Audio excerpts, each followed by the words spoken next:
Biography of Darius III, c. 380–330 BC. Darius III, originally named Artashata or Gaugamela, was the last ruler of the Achaemenid Persian Empire. His reign, though short, was defined by the monumental conflict with Alexander the Great of Macedon, which culminated in the fall of one of the ancient world's greatest empires. Early life and lineage. Birth name, Artashata, also spelled Artashata. He was known to the Greeks as Gaugamela before his coronation. Date of birth, approximately 380 BC. Lineage, he was a distant member of the Achaemenid royal house. His father, Arsames, was a grandson of King Darius II, and his mother, Sisygambis, was reportedly a daughter of King Artaxerxes II. This royal blood from both sides made him a legitimate, though not direct, heir. Life before kingship. Before his unexpected rise to power, Artashata served as a noble and military commander in the empire. Service under Artaxerxes III. He distinguished himself as a brave soldier. During a campaign against the Caduceans, a tribe in northern Persia, he is said to have accepted a challenge to single combat and killed a mighty enemy champion. This act of valor brought him to the king's attention and earned him the satrapy, governorship of Armenia. A period of intrigue. Following the death of Artaxerxes III, a powerful court eunuch and chiliarch, Hazarapatish, named Bagoas, effectively controlled the empire. He poisoned Artaxerxes III, and later his young son and successor, Arses, Artaxerxes IV, along with most of his family, to clear the path for a puppet ruler. Accession to the throne. In 336 BC, Bagoas chose Artashata as his new candidate for the throne, believing he could be easily controlled. Artashata took the regnal name Darius III. However, he quickly proved to be his own man. Aware of Bagoas's treachery, Darius forced the eunuch to drink the poison he had intended for the king, securing his position and eliminating the immediate threat within his court. Challenges at the start of his reign. Darius inherited an empire that was still powerful, but showing significant internal weaknesses. 1. Internal instability. The royal court had been weakened by the bloody purges of his predecessors. 2. Revolts. Uprisings, particularly in Egypt, threatened the cohesion of the empire. Darius successfully reconquered Egypt, restoring order and demonstrating his initial capability. 3. The Macedonian threat. King Philip II of Macedon had been planning an invasion of Persia. His assassination in 336 BC only temporarily delayed the plans, which were then zealously adopted by his son, Alexander. The war with Alexander the Great. In 334 BC, Alexander crossed the Hellespont into Anatolia, beginning his famous campaign of conquest. The conflict between Darius and Alexander consisted of 3 major battles. The major battles. 1. The Battle of the Granicus, 334 BC, the first major engagement. Darius was not present. The satraps of Asia Minor were defeated, opening up the region to Alexander. 2. The Battle of Issus, 333 BC. Darius himself led a massive army to confront Alexander near the Issus River in southern Anatolia.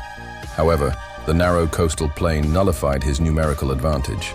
The Macedonian phalanx broke through the Persian lines, causing a rout.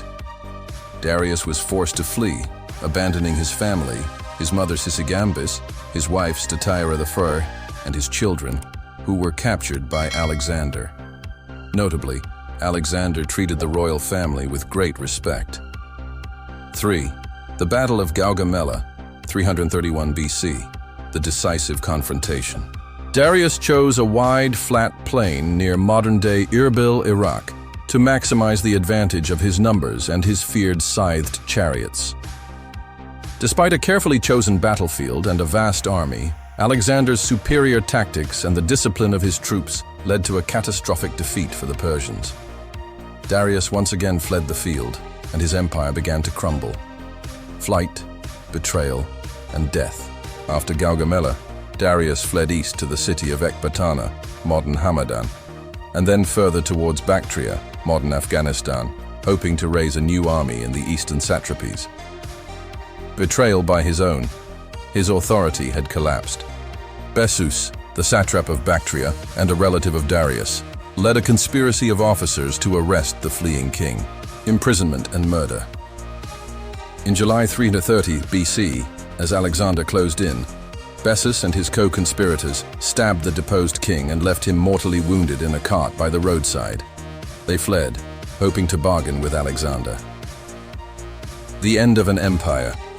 Macedonian troops found Darius just before he died. According to historical accounts, primarily from the Romans Quintus Curtius Rufus and Arrian, Alexander was dismayed by this ignoble end and covered Darius's body with his own cloak.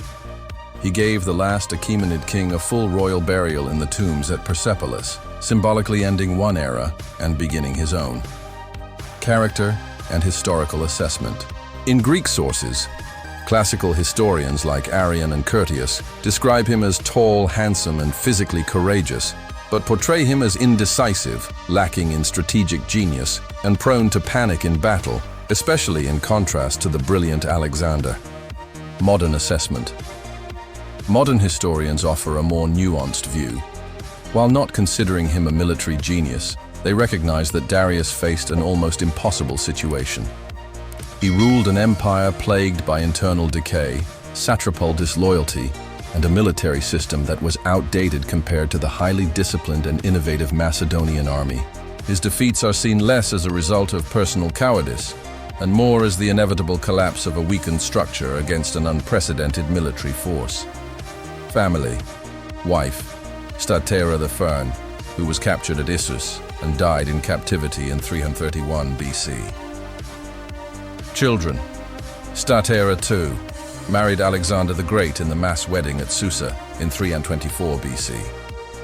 Drypetis married Hephaestion, Alexander's closest friend and general.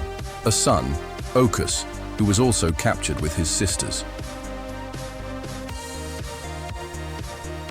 Summary: Darius III stands as a tragic figure in history, the last king of a magnificent empire. He was a man of some personal courage and nobility, who found himself thrust onto the world stage at a moment of immense crisis.